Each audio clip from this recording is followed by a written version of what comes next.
Bada bing, bada boo.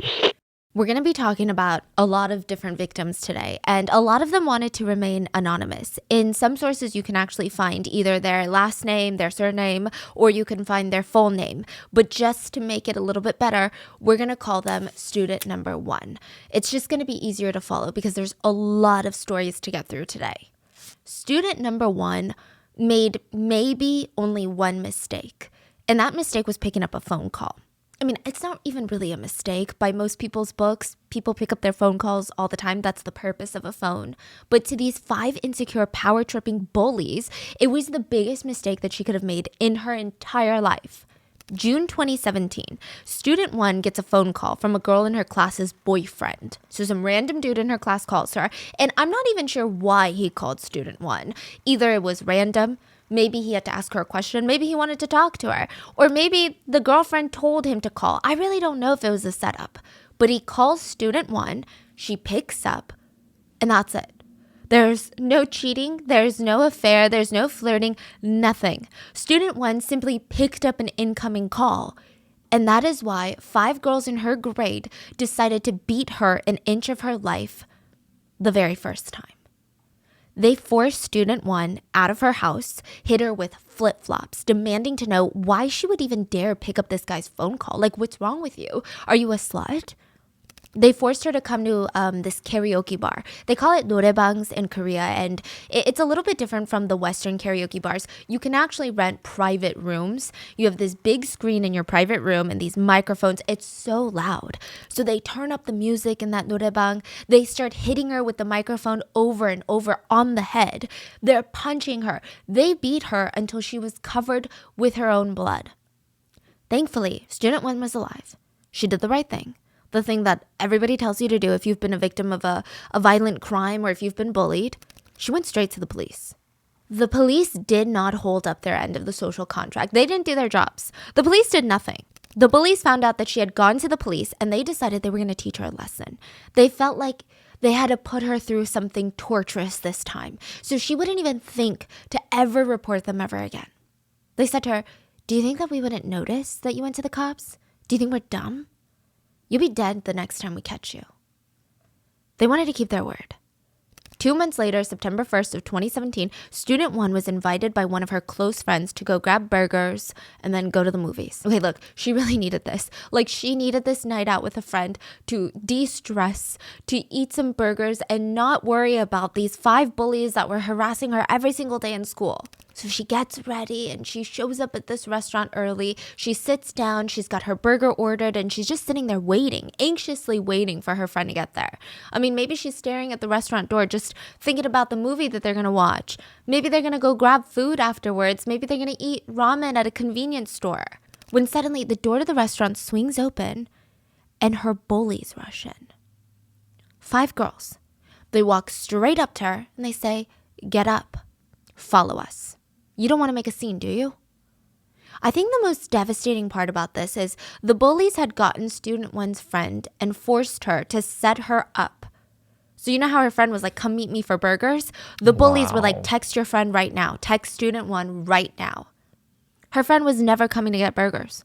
She was never going to go to the movies with her. She knew what the bullies had in store for her. There is CCTV footage of student 1 walking out of the restaurant with the 5 bullies. So what happens is, at first, she walks out and she's willingly leaving the restaurant. And I'm saying willingly in the sense that it wasn't forcible. Like, they're not dragging her out of the restaurant. Probably she was scared to say no and scared of making a scene.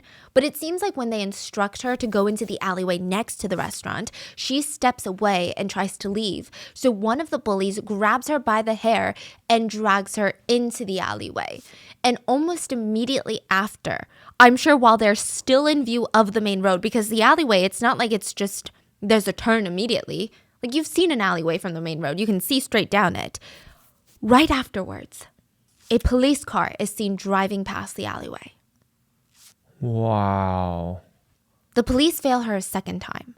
They keep driving. Whether they saw her or not is unclear, but the result was nothing and nobody was stopped. Instead, the bullies, the 5 bullies, they drag her to a quiet place and they start punching her. The crazy thing is it's secluded, but it's not isolated. Like, this is a busy part of South Korea. So a few passerbys, they see student one being punched and nobody tries to stop them. Nobody tries to call the police. But it freaked out the police enough that they dragged her to a nearby factory instead that was closed. And they started assaulting her with anything that they could get their hands on. Out of the 5 bullies, it was mainly 2 girls doing most of the physical abuse. But there were still 3 girls just standing there, yelling, threatening the victim, watching as their friends assaulted her with iron pipes, glass soju bottles, bricks, chairs. They used a knife to cut her skin, and they burned her with cigarettes, and they found this vitamin 500 glass bottle. It's like these vitamin supplements in South Korea, and they're in these tiny glass bottles, and the glass is thick. It's probably thicker than a beer glass.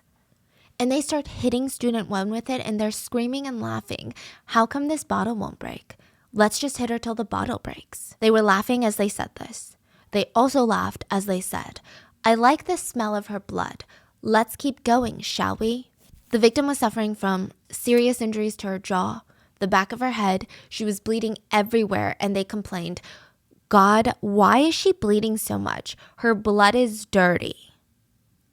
At one point, student 1 passes out, loses consciousness, and the bullies say, let's beat her up more since we're already guilty of attempted murder. Might as well.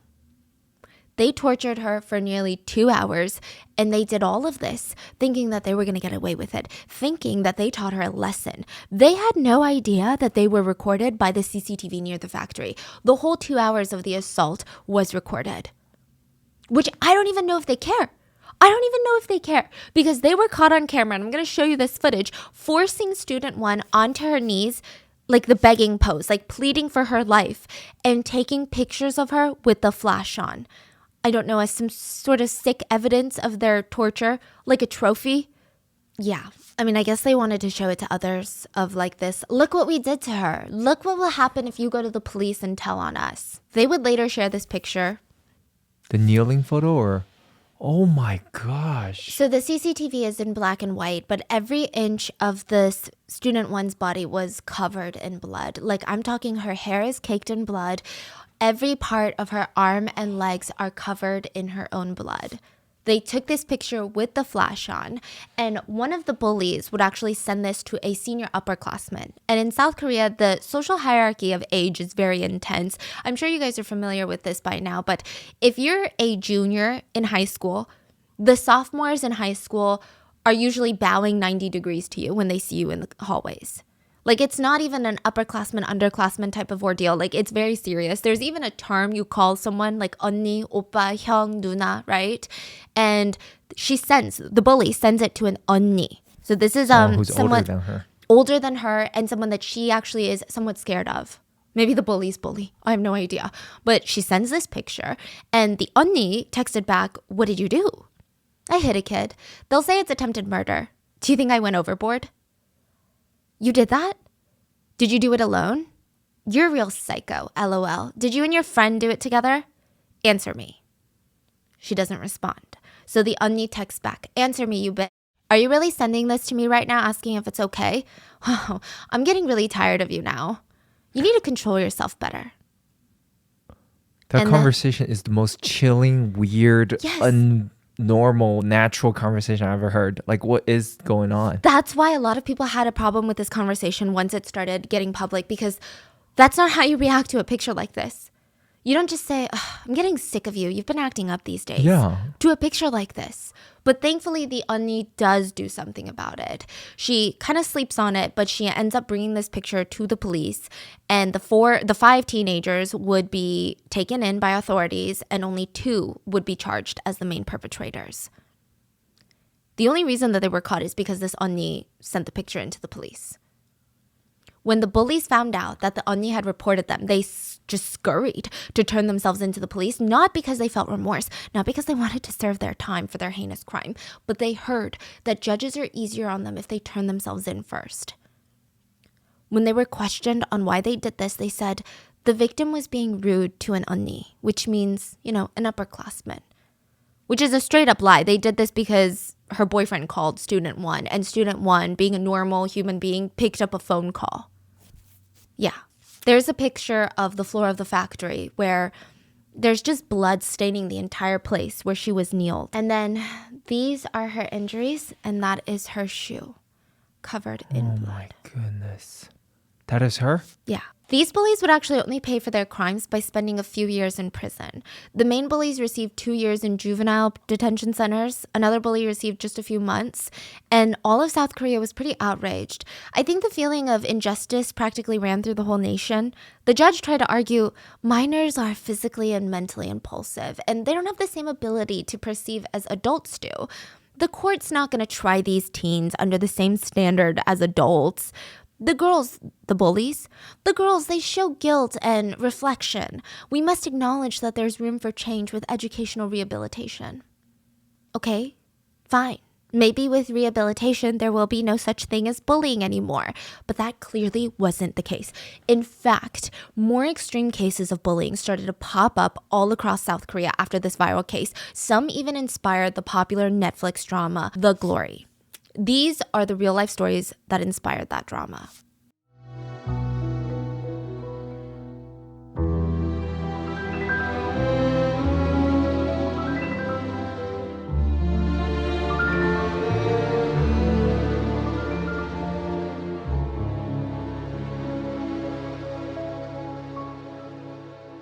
As always, full show notes are available at rottenmangopodcast.com, as well as resources if you're being bullied or if you've been having darker thoughts. Please seek out help. I'm going to leave a few links and hotlines in the description.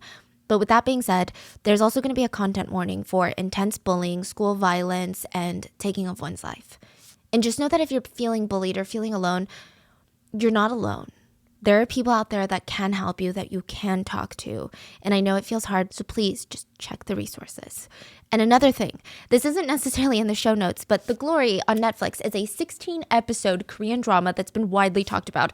I actually made like 3 videos on it, okay? We've covered the whole series on our other podcast channel, Miss Mango Butter, Baking a Mystery, Baking a Murder, where we cover like fictional thriller shows, movies, and books. I can leave a link to those, but honestly, The Glory itself, the K-drama on Netflix, has been really good, and it's been touted as a prime example of the saying, art imitates life. So The Glory follows the story of a woman named Moon Dong-eun, who's on this path of just pure revenge. Like, she's been plotting this revenge for nearly 20 years of her life. The story goes, she was bullied in high school by a group of rich kids. And this is no like normal bullying, not that there is any, but she was permanently disfigured. The bullies had held her down while they burned her arms and legs with a curling iron. They beat her, they sexually assaulted her, and they all got away with it. Back in high school, Dong-eun had tried to tell the school officials. She tried to tell the police about the bullying. They all refused to take action because the rich kids had powerful parents, that these administrators, that these police officers wanted to be on their good side. High school Dong-eun, she couldn't handle the mental and physical torture. So multiple times she contemplates and almost goes through with taking her own life. And in the end, I guess something in her just snaps. She decides, I'm not gonna end my life. I'm gonna get revenge. And she feels like her life is over already. Why die? And then what? These bullies are going to go on living their best lives, bullying more people? So she sets off on this 20-year-old journey to commit the perfect revenge to make sure that the bullies get what's coming to them. So the drama follows Dong-eun and the bullies that are now in their late 30s. And I think what makes this show different from all the other Korean dramas in the past that have just shown aspects of high school bullying is, which side note, Korean dramas do have a lot of depictions of school bullying. I remember being shocked watching Boys Over Flowers, and there's so many clips where the main character gets bullied by having rich students throw eggs at her. She walks into the school, they're throwing eggs at her and pouring bags of flour onto her. I remember showing my mom and being like, that's crazy. And she's like, yeah, Korean bullying is that crazy. It was the weirdest thing. But The Glory is even more intense than that. But I think what makes it stand out is it's a pretty close and honest depiction of bullying in South Korea. Like, maybe not the revenge, but the bullying aspect. Like, just how deep the layers of school bullying are. The police corruption, the school administrators' negligence, their motives to make this school seem like the perfect school, intimidation of victims, parents using their money to get away with things, letting their kids get away with things. Like, it makes sense, especially in a country like South Korea, that this K-drama became one of the most anticipated releases in a while. Which, side note, this is so pertinent to the story later. But all the actors and actresses were screened for past school bullying records because the directors and producers wanted to make sure nobody in the drama was later exposed for being a bully in real life. Can you imagine that? Exactly. Imagine one of the bullies on the drama is like a real life bully. So keep this in How mind do they for screen later. that, I wonder? Like, hey, let me just talk to all your classmates. And Yeah, I wonder if they go back to your school records, but none of these stay on the school records. Exactly. Do they get a PI? Yeah, it's... Or do they do the most basic search? And even today, like, people are getting exposed day by day, right? Okay, so the bullying thing in Korea has become such a shit show. A lot of K-pop idols and actors and actresses, just anyone in mainstream Korean news is constantly being accused of bullying. Some of them are true bullies, but recently we've seen a trend of false allegations of bullying. And it's completely ruined multiple people's careers. Yeah, because, I think that's the problem with being a true victim and these false allegations is that it happened so long ago that there might not be enough evidence. And so it's a really tricky situation. Yeah, very tricky. Yeah, I'm not exactly sure how they would screen for something like that, but keep this in mind because maybe they didn't screen everyone. Okay? Just keep that in mind. So The Glory, it might seem like this really well-written show, and it is, but in the art imitates life kind of way.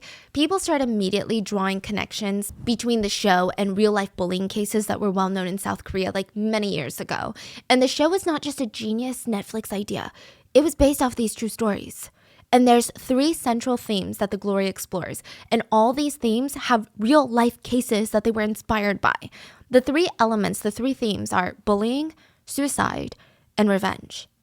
Those are like the key themes in this whole K-drama. So let's explore the real life cases. The most standout aspect of the bullying in the show is that the bullies are burning Moon Dong-eun, the protagonist, with a curling iron. They're literally holding her down, taunting her, telling her that they're going to use her skin as a way to check the temperature of the curling iron to see if it's hot enough for their hair. In 2006, Chung, a middle schooler, again, I don't want to use her full name. I believe you can find it, but let's call her Student 2 for privacy reasons. Student 2 was hospitalized for 2 months. She had traumatic injuries all over her body. Her parents, doctors, even the police were called to the hospital when she was brought in because, they were alerted, they were alarmed. They were confused on how she got these injuries to begin with. They were concerned for her current health state, her mental state. It's almost like she didn't even realize that she was in pain, though. The whole time, she's just begging her parents, you have to let me transfer to a different school. You have to let me transfer to a different school. It's a bit of an odd reaction. The parents are more concerned about, what happened to you? Who did this to you? Why do you care about transferring to a new school right now? But she just kept repeating, you have to let me transfer to a different school. Please, I'm scared of my friends. Finally, with enough begging, Student 2 tells everyone what happened to her. And it's a story that I don't think most of South Koreans have ever forgotten. According to Student 2, her hell on earth started 20 days ago. It lasted a full 20 days. May 2nd, she was on her way home from school, and she always takes the same route. She always does. She listens to the music. She kind of just stares at the ground, and she's daydreaming when she sees several pairs of feet just right in front of her, blocking her way. She looks up. She sees a group of female students from her class. Let's call them A, B, and C. So 3 girls. They're known to be bullies. That's what they're known for in their class. So Student 2, she always made sure to stay out of their way, kind of. She never really even existed in the same circle of friends. They're just the type of girls that she would avoid in the classroom. She wouldn't even make eye contact with them. So it was strange that they would just approach her out of nowhere. It was very random. Either way, they asked her a question. And maybe she was so scared. Maybe she didn't know what answer would be appropriate. But she didn't respond. She just kind of stood there with her head hung. And immediately, smack. Right away, she was physically assaulted for not answering the question. She said, I didn't do anything wrong. I didn't make a mistake in particular that I could think of. I think that they were just angry that I didn't respond quickly enough to their question. But from that day, I became their new target. The bullies started demanding that Student 2 give up all of her allowance to them.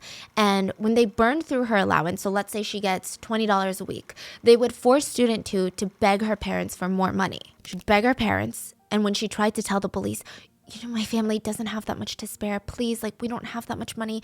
I don't have anything more to give you. They would start physically assaulting her. They would jump her. And that was just the beginning. Like, just the punches and slaps and the kicks, that was the beginning. Eventually, they felt like that wasn't getting the point across. So they sadistically pulled out one of their curling irons, plugged it in. Two of the girls held her down by her arms. And the third bully started burning her, holding the hot curling iron to her bare skin. Literally just like the drama, because the drama is technically based off of this case, or at least this aspect. She said that you could hear her skin sizzling off her body, and when they removed it, she's left with these big giant red welts on her body. And that's not even the worst part. As it heals, you know how it fills with pus and then eventually it scabs over? Student 2 said, it was so painful. I felt like I was gonna die. I couldn't even move or resist. I just wanted to run. They told me if I screamed from the pain that they would kill me. But that's not all. Once the wound started to finally heal and scab over, the bullies, the 3 girls, they would corner her after school and they would demand to see her wound. And while laughing amongst each other, they would rip the scabs off her body. Oh my God. Oh. Sometimes they would want her to be traumatized more and they would force her to rip her own scabs off her body. She was also beaten with a baseball bat. She suffered from a protruding tailbone, which is a result of the abuse. And as student 2 is talking about what happened to her, she seems to kind of hesitate, as if there's more to the story. So the journalist, everyone's pushing her to open up, that she's safe now, she doesn't have to be scared of these bullies anymore. And she tells everyone that there's more scars on her chest. The bullies had tried to permanently disfigure her chest. There are streak marks all around. It looked like someone had taken like a clothespin, a safety pin, and just started digging into her skin to make red slash marks everywhere. And it looked like it happened over the period of the 20 days. Some wounds were healing, some looked more fresh than others. Her father was these are not public, but her father showed the reporters pictures for evidence to show them, yes, this indeed did happen. And it was like this gut-wrenching moment for the father.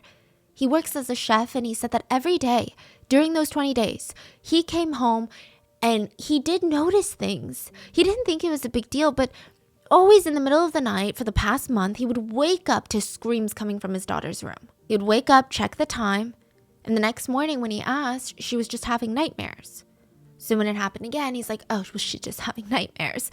Which she was, but it was happening a lot during the time that she was getting tortured. He regrets not asking her or demanding to know what was going on or even trying to wake her up. On top of that, around the same time, his daughter was begging to be transferred to a different school, and he didn't take it seriously. He thought that maybe she was trying to switch schools because it was less academically intense, or maybe a close friend of hers was going to a different school. He thought it was something like that. You know, one of those like kid excuses. That's kind of what he chalked it up to. He thought he was making the right move as a parent by making her stick it out at the school. Once he found out the truth, now he couldn't sleep at night. He was just seething with anger. He demanded answers from the school on how they could even let this happen. He begged his daughter to give up the names of the bullies. And she was so hesitant. She's like, I can't tell you. And she said that they were going to kill her if she ever named them as the bullies. Finally, with enough prodding, student 2 tells her parents and the school who did this, and everyone's kind of shocked. The girls she named are not the type of girls that would be bullies. They're not the type of girls that would bully anybody. And I know, like these girls can be perceived a certain way, but actually be completely evil. That wasn't the case here. These 3 girls genuinely did not bully student 2. What do you mean? Student 2 confessed that she was bullied into lying by the 3 real bullies. So she just named 3 strangers? 3 random girls in the school that the bullies wanted her to name. Wow. So, okay, what? In the end, they did get down to the bottom of it and found out the identity of the actual bullies, the 3 girls, and the school said they were going to investigate. After their investigation, they came out with a statement where they said, we've conducted an internal investigation. God, I love internal investigations. And we've closed the case because student 2 and the 3 girls' stories aren't matching up.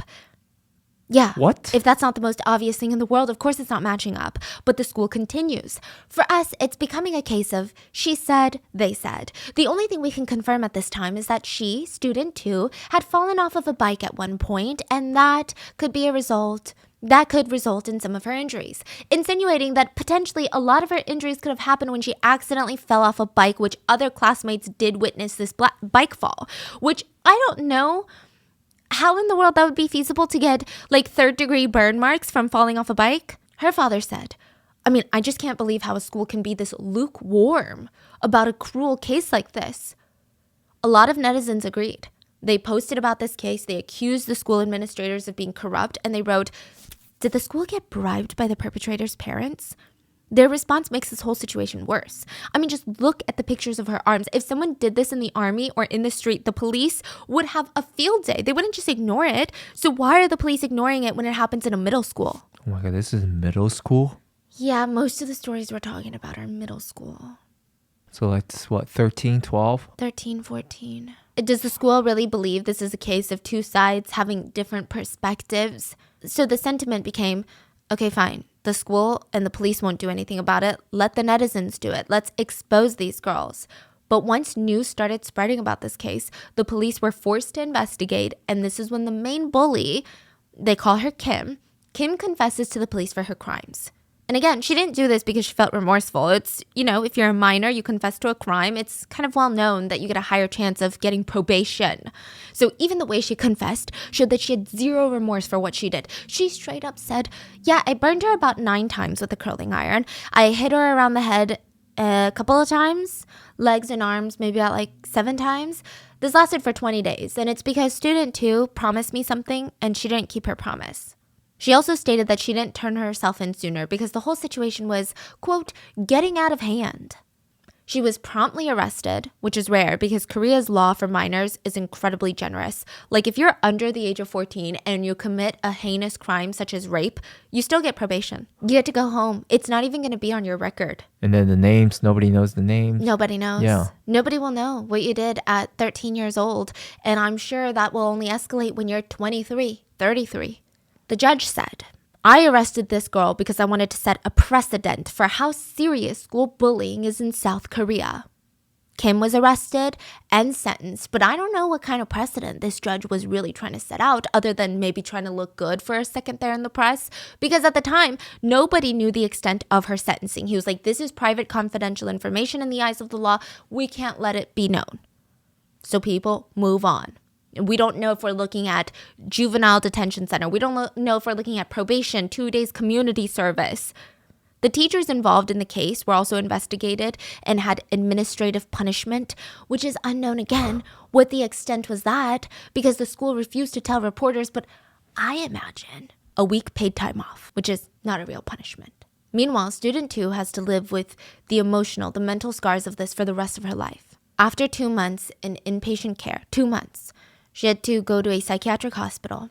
And this is in 2006, right? So this all passes over. And then with the glory trending recently, a lot of people are revisiting this case. And netizens are still furious. And there was an interesting question that was brought up. Like, do you think that these bullies grew up and regret what they did? Do you think that they live with shame and hate? There was so much newfound interest in this case and interest in what happened to that evil middle schooler. Like, what did she grow up to be? Now, obviously, we can't hunt this girl down, but huge news networks were able to dig into her sentencing in 2006 when the judge was like, I want to set a precedent for how we're going to take bullying seriously. Kim, the main perpetrator, was sentenced to probation, meaning she was basically arrested for show and went straight back home to her family that night. The only punishment, if you can even call it that, was that an officer might stop by her house once in a while to make sure she's following the laws and not bullying people. This is probably the lightest punishment that she could have ever received. This is also not going to stay on her permanent record, meaning she could go into any career field after torturing a middle schooler to the point of scarring her for life. She could go on to be a police officer. We don't know what she is right now. She could be a police officer, a doctor, worker, yeah. Yes, a nurse, truly, whatever she wants. And maybe she did become a healthcare worker. Like, can you imagine that? Not knowing that the doctor that you're supposed to trust with your life and health permanently scarred someone for the fun of it? Because that's exactly what happened to student number 3. Student 3, Park Sang-min. So she is in a whole news network recently. She has fully released her identity, but we're going to call her student 3. She's 31 years old right now. And her 2 bullies had burned her arms in middle school with a hair straightener. They had literally clamped her arm into a hair straightener. The two bullies would go on to become a nurse and a social worker. At 31 years old, student 3 was trying to move on with her life. I mean, as best as she could, right? She still couldn't wear short sleeves during the summers in Korea, which, if you know, it's scorching hot. Every time she wore short sleeves, she said that she would catch a glimpse of herself in the mirror and she would just burst into tears. But sometimes she would try to be strong. She'd be like, you know what? I'm going to wear this short sleeve. Who cares, right? And then she would walk out of her room and she would see her parents' eyes fall to her arms. And she would just see their whole energy, their mood shift. They would get emotional. They would get angry. And she didn't want to dig up these complicated buried memories again for everyone. So she never really wore short sleeves. She also really couldn't go out to the hair salon without feeling anxious. And all of this has to do with the fact that in second year of middle school, so like the 7th grade, bullies had forced her down, grabbed a hair straightener, clamped it on her arm for 5 minutes. Yeah, 5 minutes, leaving her with a permanent scar for the rest of her life. It didn't start like that, though. The bullying escalated over the course of a year till it got so bad, finally someone noticed. And it didn't start with a hair straightener. It actually started with $1. Student 3 said that she was minding her own business. And kind of similar to the last story, but 2 of the girls in her grade came up to her and asked to borrow $1. She's like, okay, these are random girls asking me for $1. I'm just going to give it to them. The next day, they asked for another $1. Okay, maybe they're hungry, they forgot their lunch or something. She gives them another $1. And soon, they're not borrowing dollars, they're demanding money. They would walk over and instead of, hey, can I borrow $1? It's like, hey, give me $1. And it wasn't just $1 anymore. It was suddenly $10, $30, $50, $100. When she asked them, wait, why do I need to give you this money? Like, I'm so confused. You haven't paid me back. What are you even using this money for? Like, why are you taking my money? They would say, because your existence is an inconvenience to me. So pay up. And maybe if it had stopped there at the financial bullying, maybe the trauma wouldn't be as life-altering, but eventually she ran out of allowance money to give them. They start becoming physical with her. They started slapping her and beating her. They would drag her to one of the girls' houses. So Bully A's house, and they would use her as a punching bag for hours. They would just make her sit in the corner of the room, and these bullies would sit and giggle, gaggle, gossip, and then the minute that they felt a little bit of anger rise in their system, they would walk over and just torture her for the fun of it. Later in interviews, people were confused about this. They asked her, why did you go to the girls' houses? Couldn't you have just called for help or left? I mean, surely they didn't drag you all the way. Like, someone would have noticed if they're dragging you by the hair, right? They also asked how the bully's parents never realized that they were keeping a girl in the room just to bully her. Sometimes the bullying was for days. The bullies were very resourceful. They threatened student 3 that if she didn't follow them back to girl A's house, they would go and find her little brother and physically assault him instead. This was the threat that they constantly hung over her head. That's also why she never told the authorities, school administrators, or even her parents. She knew that the bullies would probably get off light anyway, and her brother would be their new target. So I think this is where the system is wrong. I think if you're in a situation like that, you can tell the administrators and something does take action to the point where they cannot hurt you or your loved ones, then of course people are going to say something. As for the bully A's parents, she lied to them.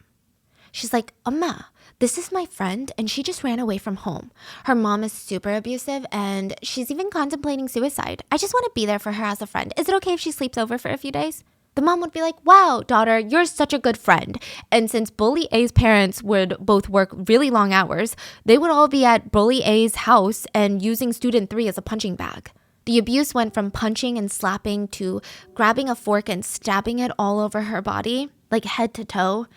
The 2 bullies would grab whatever item was nearby, and they would throw it at her face. One time they threw a plastic pipe at her face, and it permanently damaged her cornea, and she has slight vision problems ever since. The longest time she's ever stayed at her bully's house was for 3 days, and they basically starved her the entire time. During this interview, student 3 was asked, why didn't you try to leave at one point, Especially when your eye is damaged, you didn't try to ever run away from the house? And she said there was no point. One time she did. They knew where she lived. They would either get to her brother or once they came over and they trashed her entire house, making it difficult for her family. They would flip furniture, ransack the whole place, all because she refused to come to Girl A's house.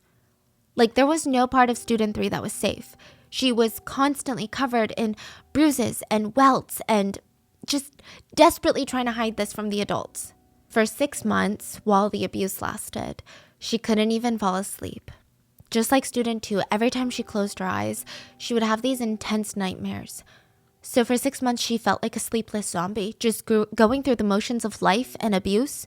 She tried gathering as many sleeping pills as she could and tried to take them in hopes of getting a dreamless sleep, but it just wasn't working. She even, in a desperate attempt, told her mom, "Mom, I just want to go to sleep. I just want to sleep. I want to sleep so bad. I want to die. Like, what do I do?" She said that she would zone out and stare out of her window of their apartment on the 3rd floor and wonder, if I fell out of the window, what are the chances of me surviving? If she went to her friends' apartments and they had balconies on higher floors, she always wondered if maybe this would be the place that she would come and jump if she had to take her own life. She said she constantly looked down at the ground and wondered, would I die? Would I live? Would I die? And then one spring day, student 3 was wearing a long sleeve white shirt because she can't wear short sleeves. But the wound on her arm wasn't healing properly, and it had this like giant bubble of pus, like it was filled with liquid, and it was bulging out of her shirt. And her teacher noticed it and brought her in to be examined, but the pus made the shirt stick to her arm. They had to cut the shirt off of her to examine her. Oh my God. Her parents were informed, and that's how the bullying came to light. One of the most heartbreaking parts of the story is that she was asked on the show what she would like to say about her bullying and how it was handled, and she talked about how during the time, there were a lot of adults in her life that asked her, well, what did you do? Like, not saying it's your fault, but you must have done something to make the girls react like this. Wow. She said, if there's one thing she would like to say is she would tell these adults that she did nothing wrong. The bullies were forced to apologize for what they did to her, and it wasn't a real or true apology. One of them was straight up laughing while she apologized. And you guessed it, 0 consequences. The main bully was given 40-hour community service and a 1-week school suspension. She wasn't even expended. I feel like these bullies, they should at least get exactly what they did to the victims. Yes. Yeah, you scar someone for life. Yeah. You get the same scar at least. Yeah. At least. Right, at least, right. Because exactly. It was your first choice to even give a scar. And also the fact that you did, even if the bully gets the scar, it still doesn't take away the trauma the victim's going to live with for the rest of their lives. I just don't see how they think just apology will do. It reminds me of how a lot of countries, including the US, treat like sexual assault cases. Yes, There's so much concern about the perpetrator's future. Exactly. Like, we can't let this mistake ruin their future. What's worse is that she and the main bully ended up at the same college. And they bumped into each other. So this is after middle school is when the abuse took place. After high school, in college, they bumped into each other. And maybe you would think that this bully has some sort of remorse. No. She smirked, walked up to student 3 with all of her friends and said, I know this girl. What major are you? Student 3 said that she was shaking the whole time. She was so angry, so scared, she couldn't even respond. Like, it was like her trauma was flooding back to her. Thankfully, they didn't have any more run-ins after that, and student 3 had friends that stuck by her in college. And it wasn't easy making friends. She said after her abuse, she was just having such a hard time trusting anyone that wanted to befriend her. She felt like they were wolves in sheep's clothing. A lot of friends stuck by, even when she was not trusting of them. And now she has stopped taking sleep medications. She's been able to find some happiness and move on. And even though she's moved on, there's really no justice in this story either. She has to apologize to every hairstylist and hairdresser to not use a hot tool in her hair, because the minute that they pick up a hot iron, she starts to panic. And to make matters worse, the last time she checked on the 2 bullies, one of them was a nurse and the other one was in social work. They both constantly post about doing charitable work. She said that she was speechless at the audacity of these people. I mean, she was angered by their choice of profession. And once the show The Glory came out, her friends were texting her asking if she was okay because the show reminded them so much of what happened to her. Student 3 says she cannot bring herself to watch the K-drama. And more recently, there was a case that also reminded people of The Glory. And this one I don't think inspired The Glory because it was so recent, but this just goes to show like nothing has really changed. July 15, 2020, let's call him student 4. A young man, 22 years old, July 15th was his birthday. he didn't really have any special plans, so a group of acquaintances had texted him, hey, let's go celebrate for your birthday. He took them up on it. I mean, it's kind of sweet of them to remember his birthday even, right? The acquaintances, I don't even think they can be categorized as human beings. They met up with student 4, dragged him Wait, I'm sorry. Are these classmates or are these classmates. colleagues? Yeah. Oh, in college? So they dragged him to a nearby vacant lot, like a parking lot for his birthday, right? And they're like acquaintances, so just like random classmates, not necessarily friends, right? But they're in school. Yeah, so you wouldn't think that these are bad people. It's not like strangers that you meet online. You know them from class. They bring a chair to the parking lot. They tie him up to the chair, cover his face with a hood, and they tell him that they had prepared a special birthday candle present for him. Birthday candle. They tie him to the chair? Yeah, like his ankles, his arms behind the chair, everything. Put a hood over his head, and they get close to him and they say, so let's celebrate your birthday. They spray gasoline all over his body, and they put one firework on each knee, and they light the firework. They're trying to kill them. Slowly going down. They're trying to kill him. Basically. Like sadistically kill him. When the fireworks exploded, the fire caught onto student 4's whole body. He said, it was so hot and painful, I fell over. They saw me in pain and they just kept telling me, keep rolling to put out the fire. That's what they said. They saw a literal human being on fire and they said, keep rolling. I thought I was going to die like this. When I begged them to call 119, emergency services, they said, this place is a little isolated, so it might take too long for the ambulances to come. Student 4 has third-degree burns on 40% of his entire body. That's not even the part that'll get your blood boiling. The perpetrators got away with probation. Meanwhile, student 4 is not only left with irreparable damage of what they did mentally, physically, but he's also been left with an $80,000 medical bill. He has to get a skin transplant surgery as well as reconstructive treatment, which, yes, the perpetrators did settle monetarily for what they did, which the amount was decided by prosecutors and not really agreed upon by the parties involved. The families only paid $40,000. Student 4's family demanded the police pay the rest, and they all said, well, what do you want us to do? We don't have money. There's a current civil suit against the bullies, but I mean, the fact that we're even here is wild. Student 4's family is filing a lawsuit because the justice system couldn't get them justice the first time around. So how is the case being handled like this? Originally in 2020, I think that this received a lot of attention, but with the glory being a big conversation, it's become there's a resurgence on this topic. The case has gotten a lot more attention in the public eye, and people are so unhappy. Like, the parallels between the drama, the corruption from the legal system side. Netizens wrote, is the prosecutor on this case They lit someone on fire and they're getting probation?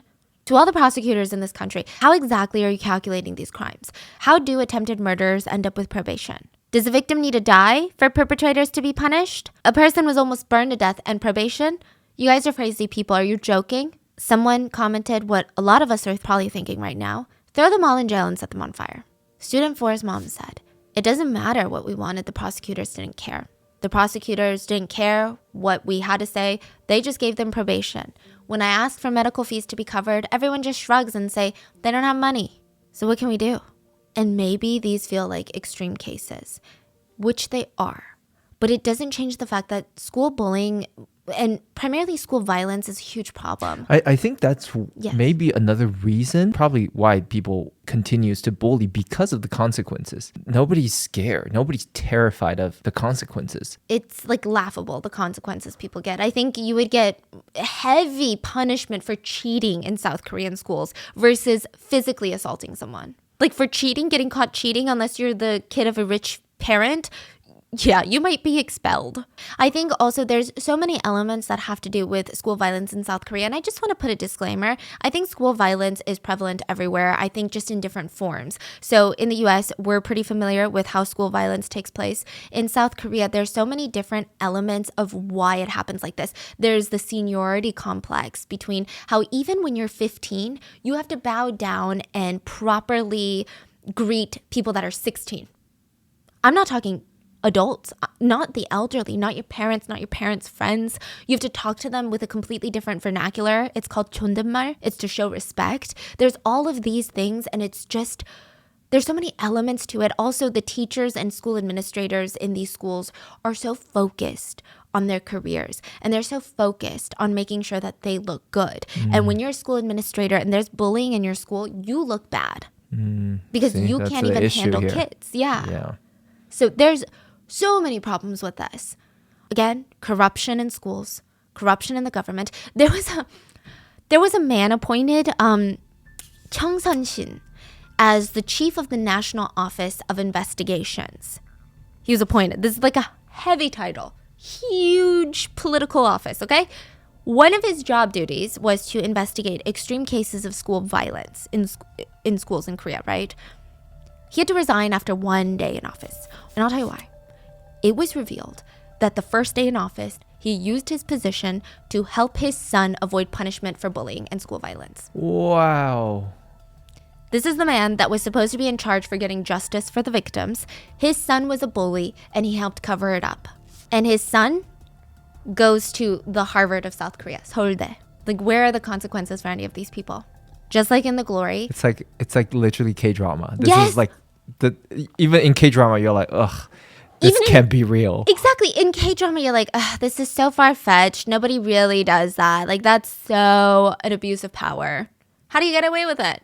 I think another huge incentive for authorities is that the law is so lenient to minors, it's almost seen as not really worth the work to investigate school bullying because you're going to investigate, spend all these resources, and then what, the 14-year-old is going to get probation anyway? So there needs to be something changed about the law. Yes. So a lot of South Koreans have been arguing for lowering the age of the responsibility. And right now it's 14. They want to keep lowering it. I think recently it was lowered to 13.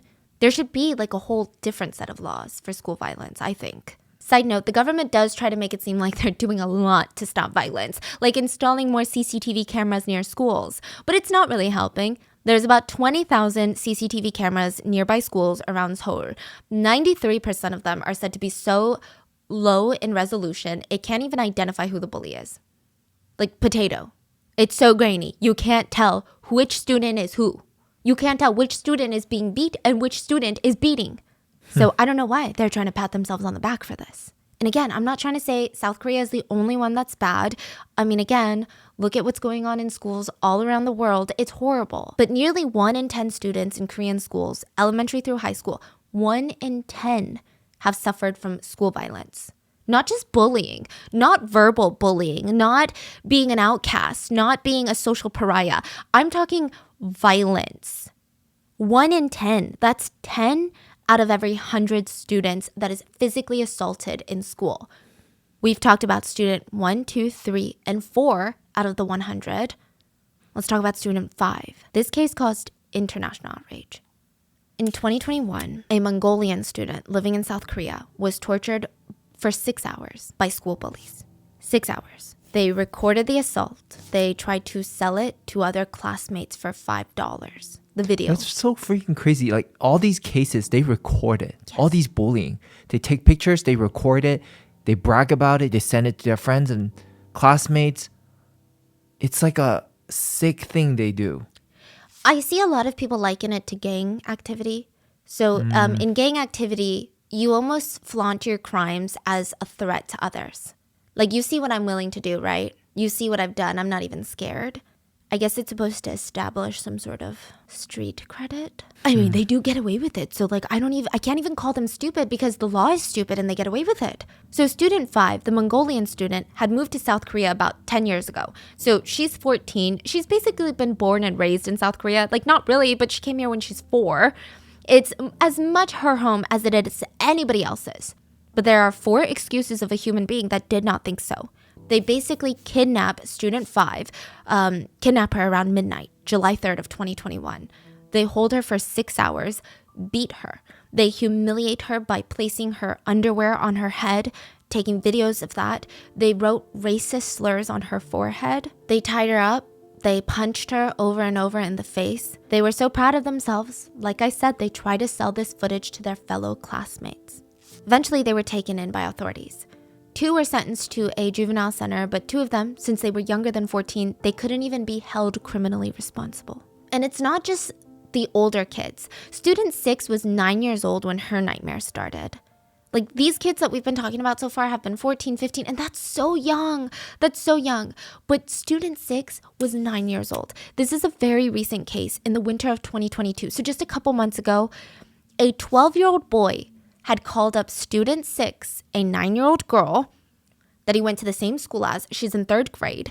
And he's like, hey, come onto the rooftop of the apartment that we live in and let's hang out. I want to play fun games with you. And he's like forcing her to come to the rooftop to play with him. He had made a surprise for her to play on. It's the winter, so it's snowing a lot in South Korea. This is in school or what? No, after school. They go to the same school. Oh, okay. What is that? He said it's a snow bed. Uh-huh. He told her to lie down. She was sexually assaulted by the 12-year-old boy. After that, he convinced her to send pictures of herself to him and threatened to make her a wangta in school, meaning a complete loner in school if she did not. She was too scared to say anything, and the only reason he was caught was because a school teacher happened upon the messages by chance. What's crazy is the school did not take action. He graduated soon after the incident out of elementary school. No criminal record, nothing, because he's 12. The victim and her parents, they didn't even get any sense of justice. In fact, they're trying to save up to move out of this apartment building because their daughter, 9-year-old daughter, is too scared to even take the elevator. Like, she's so traumatized. There's nothing they can do about it. Legally, because he's 12, he's not going to have a criminal record if he's punished. He's going to get probation, or he's going to be sent to like a correctional home for a few days. That's that. So it's not really shocking that in the past 10 years, South Korea's suicide rates in youths has jumped nearly 50%. About 25% of Korean youths have thought about taking their own lives.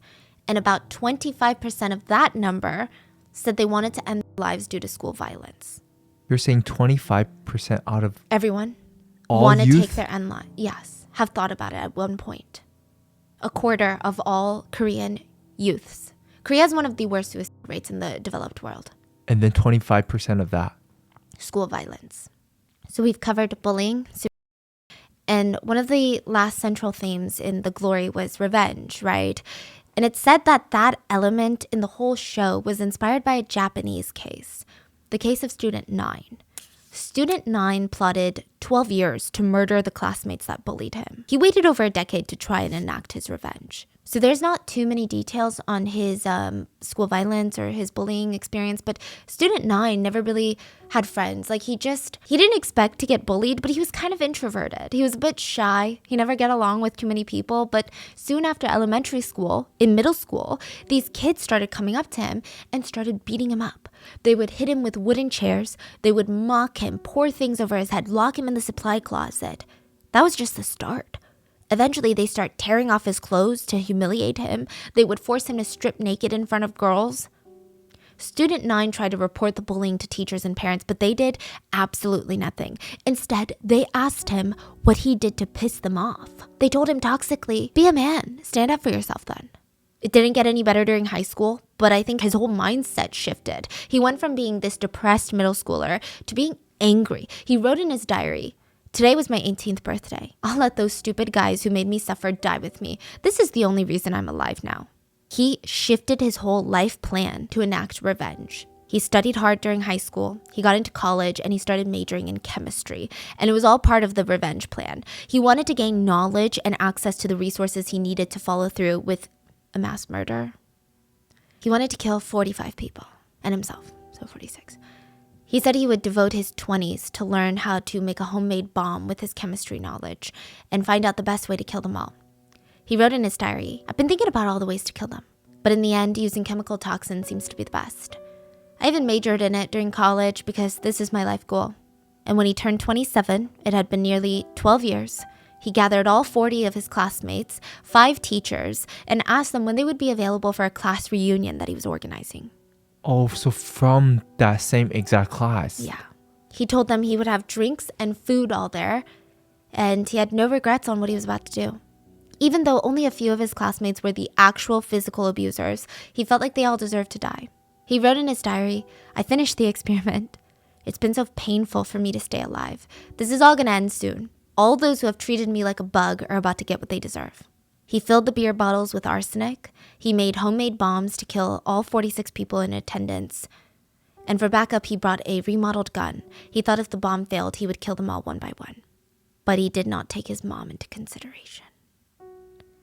Days leading up to it, he was so dead set on his revenge plan, he was so distracted, he didn't realize that he had left his diary out for his mom to read.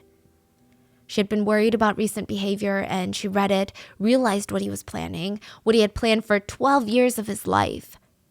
She reported him to the police.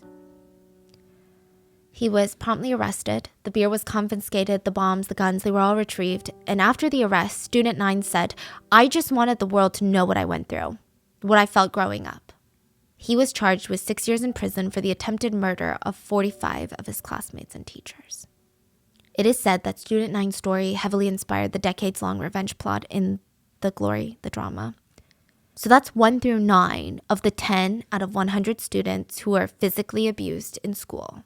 And Student 10 was kind of an unexpected one.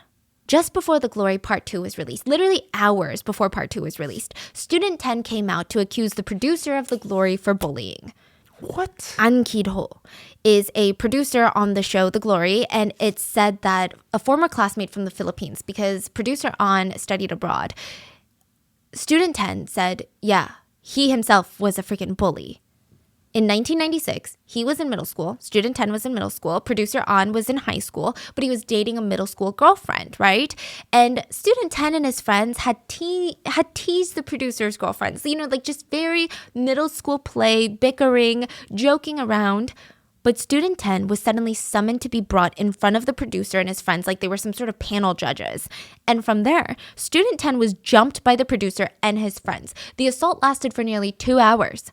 He said he was threatened by the producer and his friends, and he was yelling at him, "I'll bring a knife and I'll stab you." Student 10 wrote, "I just found it absurd and unforgivable that he was directing a TV show about bringing justice to school violence when he literally assaulted me. I was so upset, I wanted to go public with what happened." The producer immediately responded publicly by saying, "It is true I went to school in the Philippines in 1996, but I never was violent with anyone. I don't recall ever ganging up on someone and assaulting them." But as quickly as he tried to shut down the claims, his former girlfriend, a middle school girlfriend at the time, remember? She came forward and said, "I do remember Student 10 being abused. And all he did was tease me. And honestly, if I had known that producer An was gonna beat him, I wouldn't have told him. It was just very normal bickering amongst high school or middle school friends." So now the producer could not deny it anymore. He has since publicly responded with an apology. A representative said, "The producer deeply asks for forgiveness from the bottom of his heart from those who have been hurt by this incident. He wants to express that if given the chance, he would like to apologize in person or via call."